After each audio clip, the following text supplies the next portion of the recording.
Mesdames et messieurs, bonsoir. L'échiquier international aujourd'hui va se pencher sur cette célébration très douloureuse. Les Palestiniens donc célébreront demain le 76e anniversaire de la douloureuse Nakba, ou ce qui est dit comme catastrophe, une commémoration avec la mort dans l'âme et une Gaza meurtrie par les flammes des bombes sionistes. 76 ans après, la situation des Palestiniens ne s'est guère améliorée, hélas. Puis encore, ces derniers, ces Palestiniens, connaissent leur pire moment de l'histoire sous l'œil spectateur des faiseurs de décisions de ce monde. Mieux encore, pour enfoncer le couteau dans la plaie, des sénateurs, tenez-vous bien, des sénateurs américains, républicains de surcroît, au nombre de 12, ont ouvertement et vertement menacé la CPI, la Cour pénale internationale, ou son premier responsable, plus exactement, le juge Karim Khan, un procédé d'ailleurs pas très catholique, sans faire de jeu de mots, pas très diplomatique, et laisse sans voix où va le monde des élus qui menacent la justice, et cela n'offusque apparemment personne. Ce soir, nous reviendrons sur ce débat et sur ces deux points centraux tout de suite.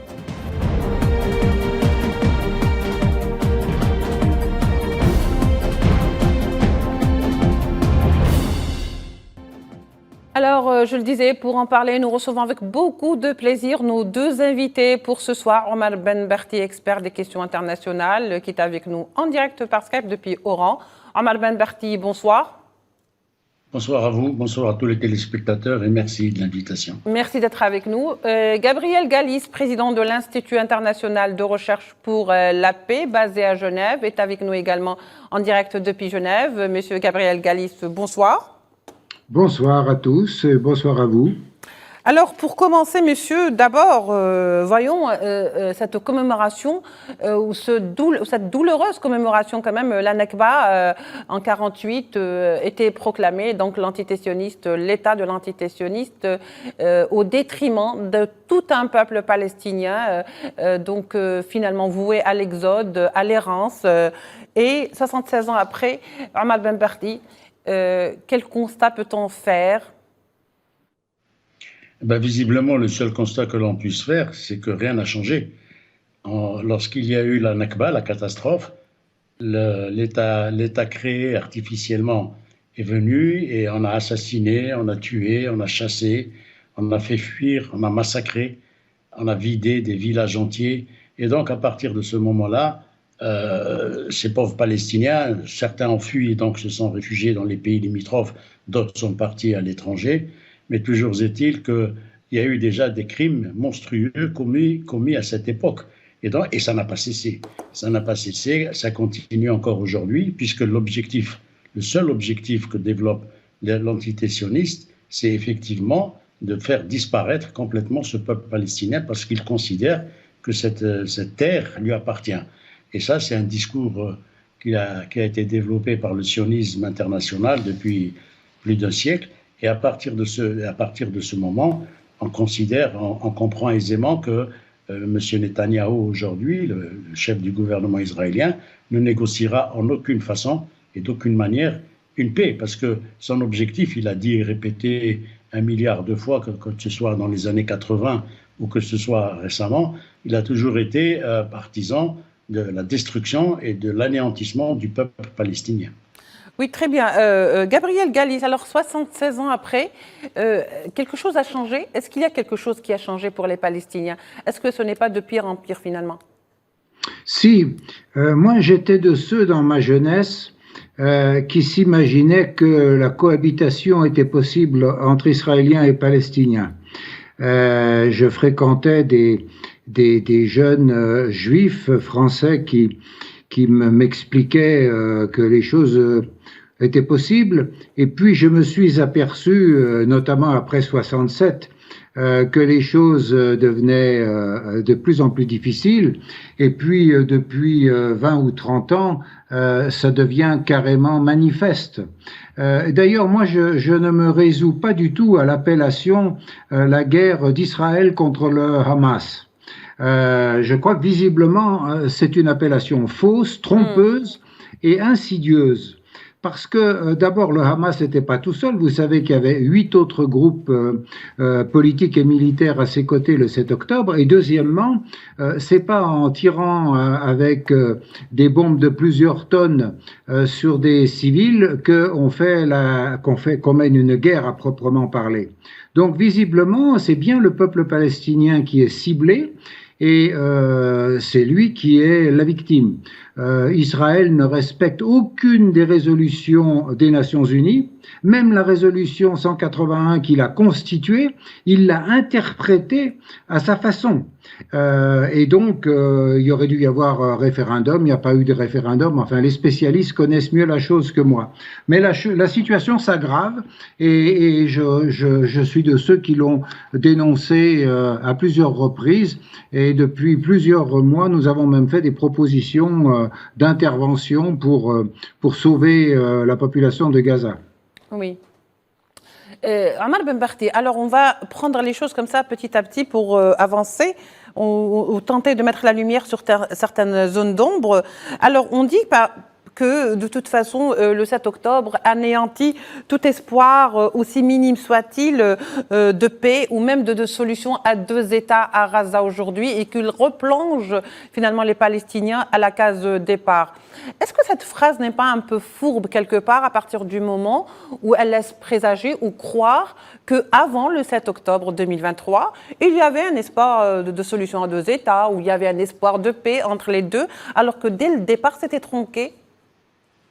Dès le départ, c'était tronqué. Vous avez bien raison de le dire. Dès le départ, c'était faussé. Dès l'installation de l'État sioniste en terre de Palestine, les choses ont été très claires dès le départ. Sauf que beaucoup de gens se sont crus disposés à avaler les couleuvres que leur faisait avaler le sionisme international.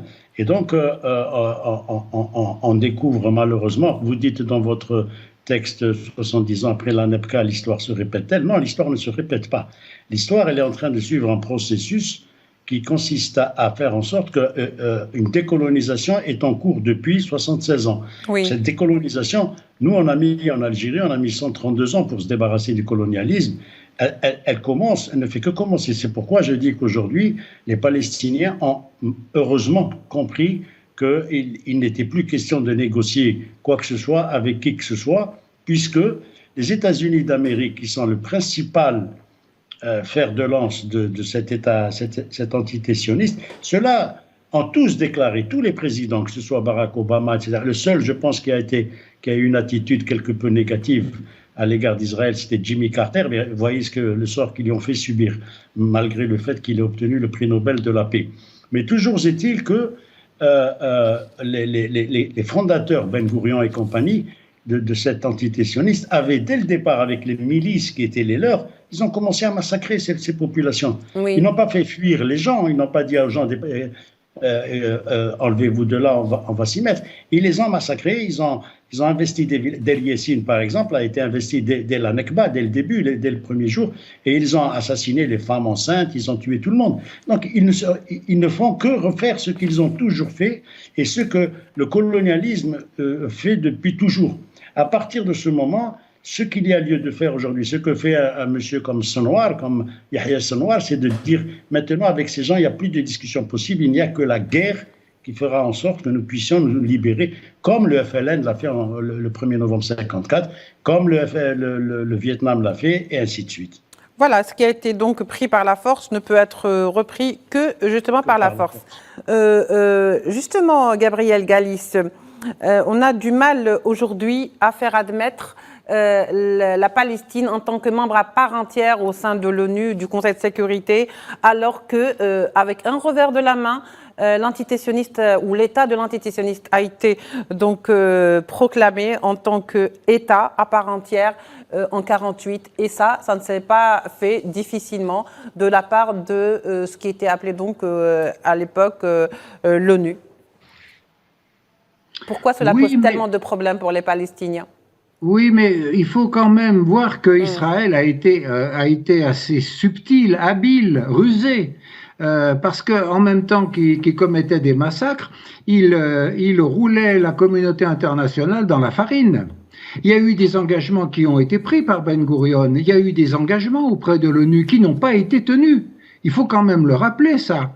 Ils ont eu pendant longtemps un double langage, en quelque sorte. Une attitude de dureté sur le terrain et une attitude apparemment diplomatique pour la communauté internationale.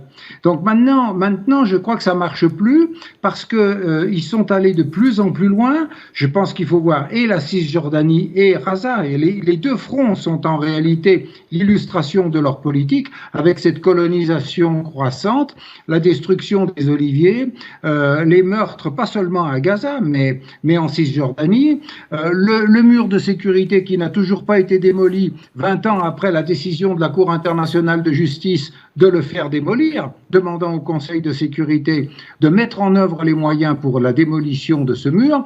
Donc en réalité, les choses s'aggravent. Alors peut-être que sur le terrain, ça change pas grand-chose pour les Palestiniens, mais vis-à-vis de la communauté internationale, je pense qu'aujourd'hui, ils en sont réduits à assassiner les journalistes pour pas que ça se sache. Oui. Mais malheureusement, il y a des téléphones portables et tout le monde voit ce qui se passe sur le terrain.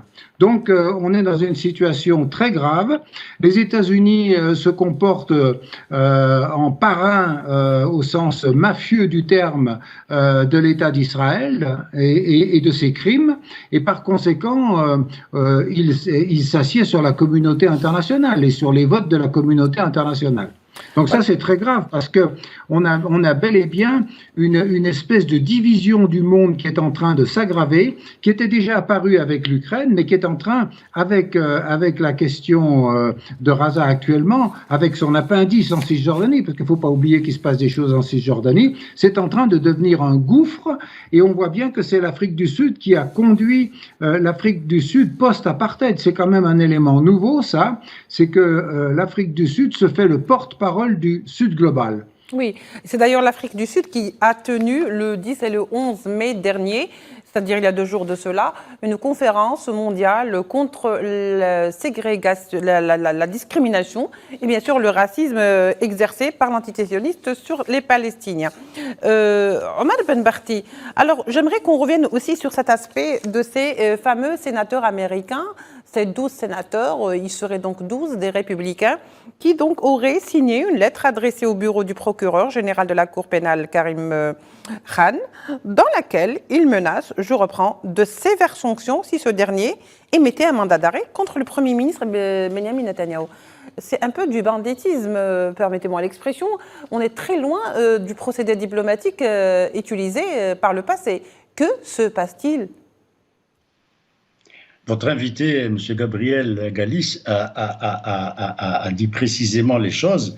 Il a parlé du parrain des États-Unis qui est une mafia. Et c'est effectivement une mafia. Les sénateurs, ce que vous appelez les sénateurs, les membres du Congrès américain, sont tous, je dis bien tous, déterminés dans leur mode électoral par le lobby juif qui sévit en Amérique. Oui. L'immeuble que vous montrez actuellement sur votre écran, le Capitole, c'est le siège où en principe se décident les lois américaines. Il est dominé, il est articulé, il est géré par l'AIPAC.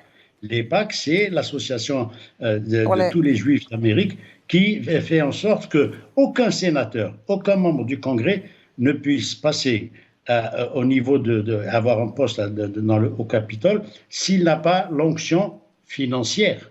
L'onction financière, parce que nous sommes dans un pays capitaliste. Pour être sénateur, il faut compter pas moins de 80 millions de dollars. Et donc, à partir de ce moment-là, tous ces gens-là ont mangé dans la main de l'AIPAC. Et donc, ils se permettent aujourd'hui, d'une manière alors tout à fait scandaleuse, d'adresser un courrier au procureur de la Cour internationale de justice pour lui dire on va vous sanctionner si vous prenez des décisions. Mais lorsque vous entendez les discours qu'a tenu Benjamin Netanyahou et d'autres avant lui et les membres du lobby sioniste de l'AIPAC au niveau du Capitole, lorsque vous les écoutez, vous êtes complètement sidérés parce que le gars, il dicte la politique que doivent mener les États-Unis en matière de protection d'Israël. Les médias qui sont, vous qui êtes dans le journalisme, il n'y a pas un journaliste aux États-Unis qui ne peut garder son poste s'il ne mange pas dans la main de l'EPAC. Ils sont surveillés, leurs propos sont étudiés, il y a des organismes spécialisés, ils sont payés pour, qui font en sorte qu'ils suivent exactement ce que disent les uns et les autres. Et si quelqu'un ne leur plaît pas quand il dit quelque chose contre Israël, il est démis de ses fonctions automatiquement. Donc il n'y a pas d'illusion à se faire. Oui, alors ils doivent tous montrer patte blanche apparemment. Gabriel Galliste, alors, on a des intimidations, une lettre, donc preuve à l'appui, facilement repérable, c'est une preuve, c'est une pièce à conviction, une lettre d'intimidation, des propos très dangereux, des menaces de meurtre pour lui et sa famille. Alors pour moins que ça, Gabriel Galliste, par le passé, on a vu des arrestations et des poursuites judiciaires. Et d'ailleurs, on l'a vu même lorsque, par exemple, dans certains pays européens, on sortait juste pour dire que Free Palestine, c'était apologie du terrorisme ou que le mot Hamas était prononcé. Mais là, il y a une lettre avec des menaces, mais cela passe le plus normalement du monde. Il n'y a rien, aucune disposition, aucune prédisposition n'est prise. Mais oui, mais écoutez, c'est pas tout à fait nouveau. Les États-Unis sont au-dessus des lois. D'ailleurs, maintenant, ils ont même une expression qui valide en quelque sorte le fait qu'ils se mettent en marge de la communauté internationale. Ils ne parlent plus du droit international, ils parlent d'un ordre fondé sur des règles. Hein? Rule-based order. C'est l'appellation utilisée par les anglo-saxons et quelques autres. Même dans le monde francophone, on est en train d'adopter la mode. C'est-à-dire, c'est une façon de considérer que la légalité n'a plus cours et qu'elle peut être remplacée par la légitimité.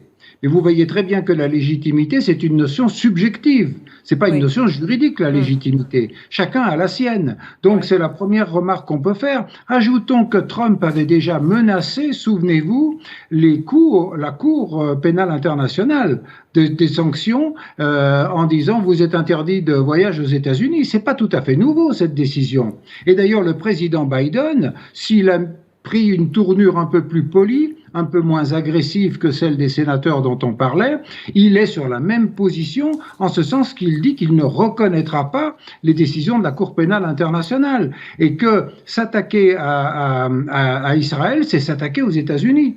Donc finalement, si vous voulez, il y a une nuance dans le vocabulaire, mais sur le fond, le président Biden et les démocrates sont sur la même position. Donc c'est pas très rassurant.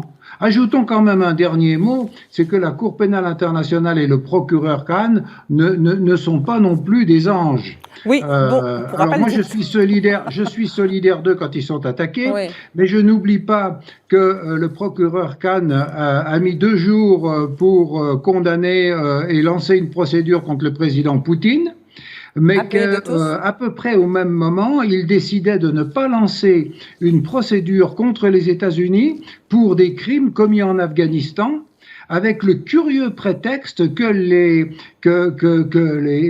autres en avaient commis de pire. Oui. Alors effectivement, vous pouvez toujours avoir des arguments aussi mauvais que ça, c'est pas du droit, c'est de la politique. Oui. Donc si vous voulez, on est dans un dossier difficile parce que on ne sait pas ce que de toute façon fera la Cour pénale internationale. Oui, ben justement, surtout que la Cour s'est plainte justement que ces juges soient soumis à de la pression et de menaces contre leur propre famille.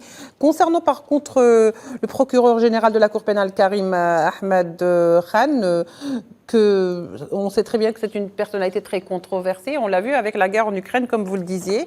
C'est peut-être pour ça aussi qu'il est étonné d'être menacé, parce qu'il n'a pas l'habitude, parce qu'il marche un peu dans le sens du poil. Donc pour une fois, voilà. C'est un petit peu les aléas du métier. Omar Benbarti, on va voir par exemple à cette histoire de légalité et de légitimité. Alors à un moment, il faut bien que les choses soient précises. Alors quand commence la légalité, à quel moment commence la légitimité? Lorsqu'on a le droit de se défendre pour l'entité sioniste et lorsque pour les Palestiniens, il y a une riposte qui s'est faite donc le 7 octobre après 76 ans de colonisation, eh ben ça c'est pas un droit, c'est pas une légitimité. Alors pour qui est valable ce concept de légitimité? Il est un peu élastique à notre avis. Non, il n'est pas élastique, il est valable que pour ceux qui prétendent appartenir à cette fameuse communauté internationale dont vous parlez. Lorsque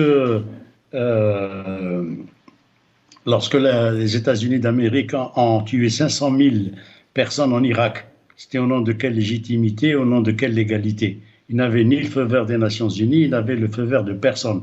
Et George Bush a décidé, et Madeleine Albright, qui est juive, qui était ministre des Affaires étrangères de l'époque, dit encore aujourd'hui, a dit il y a quelque temps, qu'il c'était normal, c'était un prix à payer pour installer la démocratie en Irak. Ils ont tué 500 000 personnes. Et personne n'a jamais rien dit. Personne n'a jamais osé parler de quoi que ce soit. Au Vietnam, n'en parlons pas, c'est des millions de Vietnamiens qui ont été bombardés H24, je dis bien H24.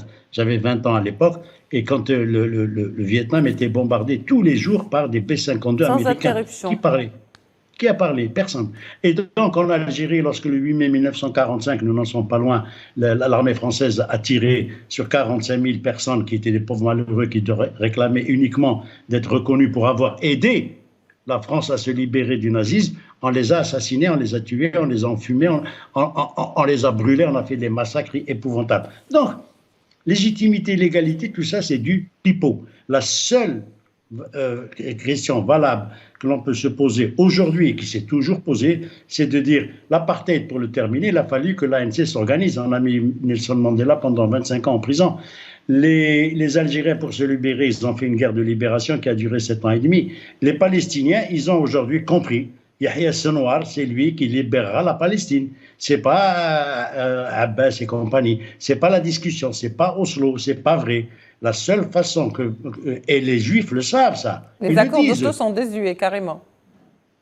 Benjamin Netanyahu, il dit que les Arabes ne comprennent que la force. Mais lui aussi, il ne comprend que la force. Tous les pays du monde ne comprennent que le langage de la force. Les Arabes ou les Palestiniens, à partir du moment où ils sont opprimés? Oui, donc, mais pour lui, les Arabes et les Palestiniens, c'est kiff-kiff. Ah oui. C'est pareil. Hein. Alors qu'il fait l'idiot, mais il oublie qu'il y a des Palestiniens chrétiens, mais pour eux, ce sont des Arabes sans plus. Ils ne cherchent pas à se poser de questions.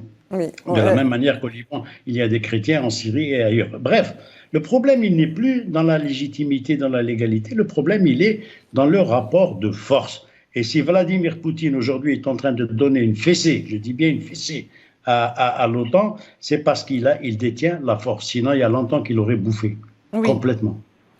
Au fait, je pense aussi peut-être qu'il fait preuve aussi de raison parce qu'il considère que l'Ukraine est d'abord russe aussi pour notre cher Poutine.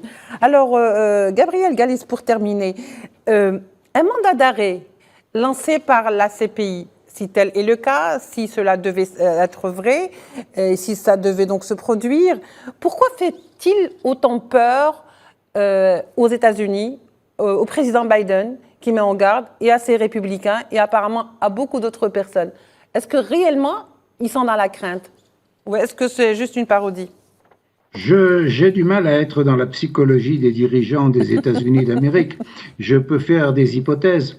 D'abord, il faut rappeler que les États-Unis, ni Israël, ne sont des États partis à la Cour pénale internationale. Ça, c'est une première donnée. Ça ne les met pas à l'abri pour autant. Ça veut dire que sur leur propre territoire, ils n'ont aucune obligation d'arrêter les personnes qui seraient désignées comme coupables par la Cour pénale internationale, mais partout ailleurs, ça limite leur liberté de mouvement. Et c'est ça qu'ils redoutent terriblement. Donc la menace, elle est quand même une vraie menace psychologique et politique. Regardez même les discussions qui peuvent avoir lieu en Ukraine actuellement, en Suisse, sur l'Ukraine. Il y a un certain nombre de personnes et d'organisations qui menacent de poursuites devant les tribunaux pour complicité de crimes de guerre, avec ou sans génocide, un certain nombre d'États qui livrent des armes à Israël. Oui. Au nom de la compétence universelle de la Suisse. Donc, si vous voulez, c'est une vraie menace et il y a des gens qui réfléchissent à se déplacer. Regardez Kissinger. Kissinger, il avait précipitamment quitté Paris il y a une trentaine d'années parce qu'il avait été invité sous pression de militants chiliens à se présenter comme témoin au commissariat de police. Et il a très bien vu qu'il risquait d'être condamné pour crime. Donc, il a fui précipitamment et il a abrégé son séjour en France. Donc, ça peut être une menace effective. Oui, donc cette même cour donc pénale internationale qui voulait donc juger le président soudanais Omar al-Bashir ou peut-être Laurent Gbagbo, précisons, bon, il s'en est bien sorti apparemment et même il compte même se représenter aux élections ivoiriennes. Bon voilà, c'est un peu ça. Messieurs, je vous remercie beaucoup pour nous avoir éclairés durant tout ce débat. Je vous rappelle qu'était avec nous donc Omar Ben Barti, expert des questions internationales en direct d'Oran, et Gabriel Galis, président de l'Institut international de recherche pour la paix à Genève, le JPRI. On se retrouve demain pour un nouveau numéro de l'échiquier international. Au revoir.